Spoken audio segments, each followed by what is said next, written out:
Hi friends, welcome to day 242 Daily Current Affairs. Today first news about disengaging from Pangang Lake area, uh, says China. Means India and China both are disengaging from the Pangang Lake area. India source says some tanks, armor elements being withdrawn, troops remain. May 5th, 2020. Here you can see the timeline how it was happened. First major clash reported after Chinese mobilization at Pangang North Bank. Several soldiers injured in this couple.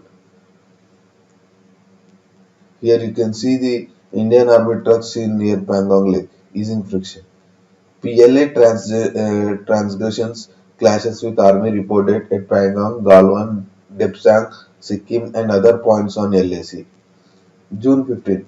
20 Indian soldiers die in Galwan clash. No word on Chinese casualties. Prime Minister holds all-party meet, says no one has transgressed India's borders.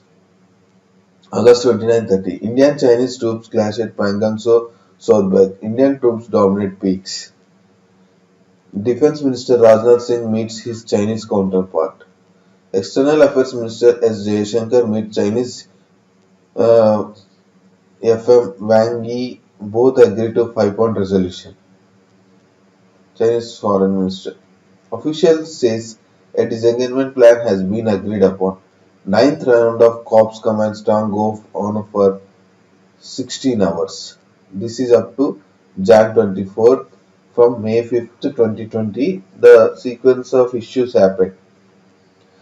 China's military announced on Wednesday that frontline troops of India and China had begun disengaging in synchronized and organized manner from north and south banks of Pangong Lake, where both sides have been locked in a standoff for months, which an official source in Delhi said was the first step in the long process of disengagement and de-escalation. This restarts a stalled process of disengagement in the most protracted military standoff between India and China in decades that resulted in the death of 20 Indian soldiers and unknown number of Chinese casualties at Galwan last year. Defense Minister Rajnath Singh would make a statement in the Rajya Sabha on Thursday, his office tweeted. This is the first phase of disengagement with some tanks and armored elements on the south bank becoming withdrawn as well as thinning down of the troops on north bank, a Government of India source said. However, troops continue to remain in key positions.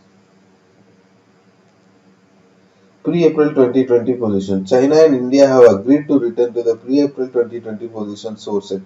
It means China will vacate the finger area on the north bank of the lake and India will have to pull back from the advantageous position on the south bank.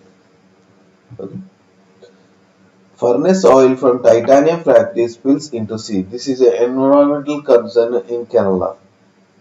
Cleanup work begins along the coast near Kerala capital. An emergency cleanup was launched along the coast on Wednesday to mitigate the fallout of furnace oil leaking into the sea from the Kerala government undertaking Travancore titanium products at Kochuvelli near the state capital. TTP officials put the spillage caused by a rupture in the pipeline carrying the oil at roughly 5,000 liters.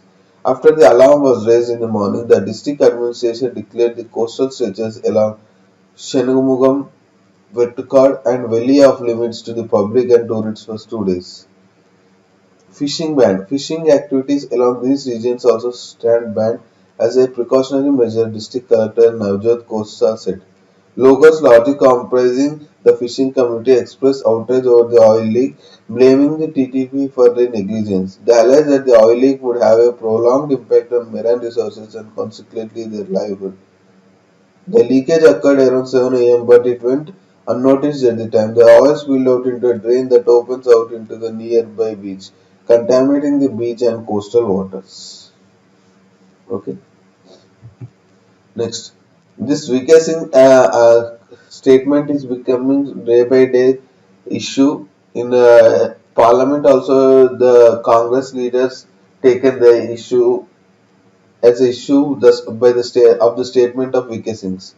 Leader of the Congress Legislative Party in the Lok Sabha, Adhir Ranjan Chaudhary on Wednesday again raised the issue of controversy after a statement made by Union Minister of State General VK Singh that India may have transgressed the LIC more number of times than China.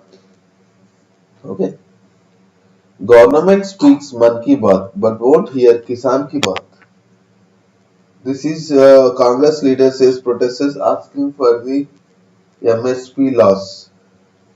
The Rajya Sabha on Wednesday took up the discussion on the budget with Congress leader Kapil Sibal leading the attack from the opposition. He hit out at the government saying they want to speak only their Man Ki Baat, not to listen Kisan Ki Baat. Referring to Prime Minister Narendra Modi claim in the House on Monday that MSP will remain untouched. Mr. Sibal asked, you claim that the new laws will ensure that the farmers will get more than the MSP. Then what is the problem? Why don't you put this in the law?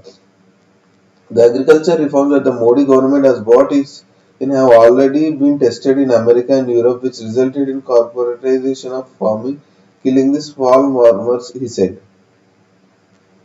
In 2020, American farmers were saddled with bankruptcy of more than 425 billion. This is a corporatization of farming and the result of corporatization. In fact, the rate of the suicide in rural America is about 45% higher than in the urban America. Small farmlands have disappeared, he said. And unlike the US, in India, 40 to 60% are involved in agriculture, and therefore the government should have consultations before bringing in the laws. The problem is you are not listening to Man Ki Baat of farmers. You always talk about your Man Ki Baat. What are the farmers asking? Farmers asking for MSP law, Mr. Sibal said. Rajya Sabha passes sports bill despite opposition. The Rajya Sabha on Wednesday passed the major Port Authority Bill 2020 with 84 votes in favour and 44 against. In a wrong reply, Union Minister Mansukh Mandavia said the bill aimed to make the ports world class and give the port authorities power to make their own decisions. He denied the opposition charge that it would lead to privatization. Opposition saying that this bill will lead to the privatization, but the government is saying that the port will lead to the development of world class style, and port authorities can make their own decisions. 2.2% UAPA cases from 2016 to 2019 ended in conviction. UAPA, Unlawful Activities Prevention Act. Most cases under sedition law, Section 124A of IPC in 2000 were registered in Karnataka followed by Assam. Karnataka, Assam, the list is like this.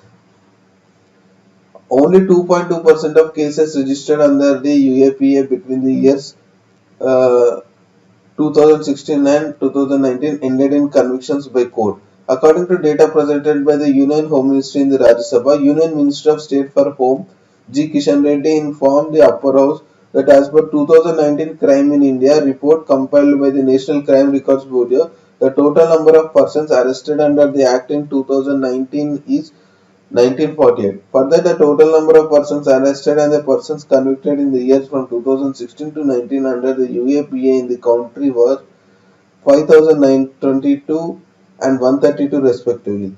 The NCRB does not maintain this data on the basis of religion, race, caste or gender, the minister said. Okay. NOD for webinars not enforceable. Academics. Order stipulates MEA permission. An education ministry notification that requires public funded institution to seek permission from the external affairs ministry before organizing virtual academic seminars is unenforceable, leading academics said. An education minister official defended the order as a simplified permission system, but there is a little clarity about the subjects bracketed under internal matters that will require the MES prior approval before holding meetings on virtual platforms such as Zoom. India to better its disaster management. Prime Minister Narendra Modi inaugurated the World Sustainable Development Summit 2021 organized by the Energy Resources Institute in Delhi on Wednesday. We must enhance our disaster management capabilities. The way to do this is to improve our human resources as well as technology. He said in a mediated video conference address that had delegations and heads of states listening in. On Sunday, India saw an avalanche cause a flood in Chamoli, Uttarakhand, which killed at least 30 people, destroyed two hydropower plants, and caused damage to livestock and property. Next, Supreme Court orders status quo on INS Virat dismantling. This is due to the petition filed by the Envitec Marine Consultants Private Limited, Vishnukant Sharma and Rupali Vishnukant Sharma. The Supreme Court on Wednesday ordered status quo on the dismantling of the Navy's decommissioned aircraft carrier INS Virat.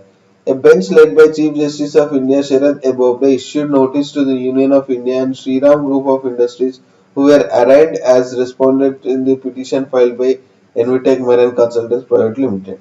Okay. US is telling India is an important partner in Indo-Pacific region. We welcome its emergence as a leading global power. Describing India as one of the most important partners of the US in the Indo-Pacific region, the Joe Biden administration on Tuesday said it welcomes India's emergence as a leading global power. India is one of the most important partners in the Indo-Pacific region for us. We welcome India's emergence as a leading global power and its role as a net security provider in the region. State Department spokesperson Ned Price told reporters at his daily news conference.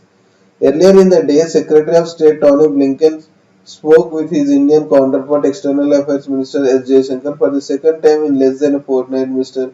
Price added. During the call, the two leaders reaffirmed the strength of US-Indian partnership and discussed issues of mutual concern, including the situation in Myanmar. Mr. Blinken expressed concern over the military coup and the importance of the democratic process in Myanmar. Houthis targeted Saudi airport. Plane catches fire. Four bomb laden drones used in attack. Yemen's Houthi rebels targeted the Abha International Airport in southwestern Saudi Arabia on Wednesday, causing a civilian plane on the tarmac to catch fire, the Kingdom State Television reported. Firefighters brought the blaze under control, Saudi state-owned Al Akhbariya TV said, without offering word on possible casualties from the assault. The Iran-backed Houthis claimed responsibility for the attack soon afterward, with military spokesman Yahya Saria saying the group used four bomb-laden drones to target Abha airport. There is a always viral between the Houthis and the Saudi Arabia. Okay. Today's last news is that China had no role in Sri Lanka's decision on East Container Terminal project, said by the Sri Lankan Foreign Minister. Colombo faced no pressure from Beijing. Sri Lanka faced no pressure from China with regard to the East Container Terminal project, Sri Lankan Foreign Minister Dinesh Gunawardena has said. China did not pressure us in any way. They will not interfere in Sri Lanka's internal affairs. Not only that, China will not interfere in Indo-Lanka relations. These are basic facts, he told the local Tamil daily Virakesari in an interview published on Wednesday. His remarks come amid reports both in local and foreign media that linked Colombo's sudden decision to renege on 2019 agreement with India and Japan to jointly develop the terminal at the Colombo port to Chinese interest in its island nation. India's Adani Group was to invest in the ECT. Adjoining the ECT, China holds 85% stakes in the Colombo International Container Terminal, which is under 35-year build, operate and transfer agreement with Sri Lanka Port Authority. The Indian High Commissioner expressed displeasure that we and not conveyed the decision them properly. He told me that India is not happy with our decision, Mr. Gunawardena said. This is about the ECT. The foreign minister saying there is no interference of China. Thank you very much for watching today's daily news and current affairs. We will meet again in tomorrow daily news and current affairs.